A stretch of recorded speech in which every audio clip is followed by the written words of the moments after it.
All right, we're mainly looking at a transmission issue on this 96 3/4 ton.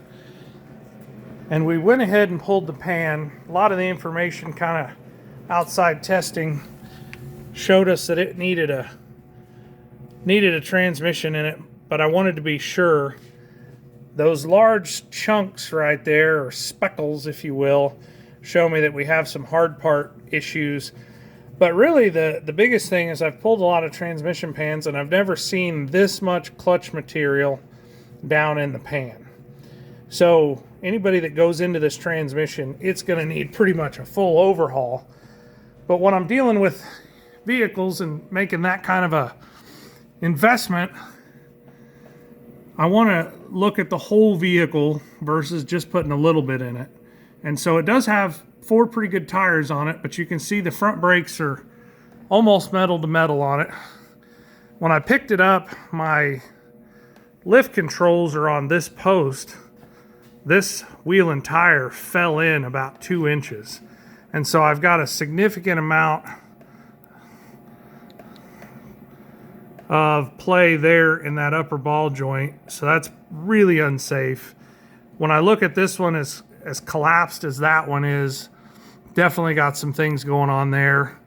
This is an aftermarket outer tie rod end, but it's been a long time.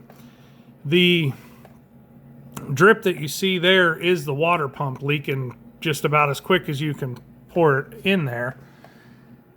Looks like somebody's put a steering gear on it. This tie rod, or I'm sorry, this sway bar end leak's been broke for quite a while, and I'm sure that we've got some components that need a little love here. That is an aftermarket ball joint, but you can kind of see the difference of this side versus this side here. So got a couple things going on there. As we come under here, there's so much silt in the bottom of that pan that it's completely stopped up the filter. Now some people may try and put a filter in here and get some more miles out of it. There's just no clutch material left, and I know through the video you'll have to take my word for it, but the smell of the condition of this fluid really tells a lot of the story. So we've got some obviously significant repairs here, but it doesn't make sense not to at least bring up or talk about the condition of the front end as far as safety wise. Ball joints, tie rods, very important. Brakes, obviously very important. As we pivot back here to the rear, we have U-bolts here, and that's kind of what it normally looks like. These Chevys get packed with dirt and it will rot the U-bolt, and I'll show you that here in a minute.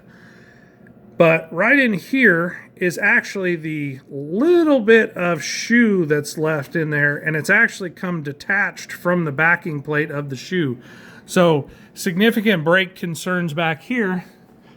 And as we spin around to this side, this U-bolt is actually broken. So that nut right there and shaft sticking out there is come disconnected.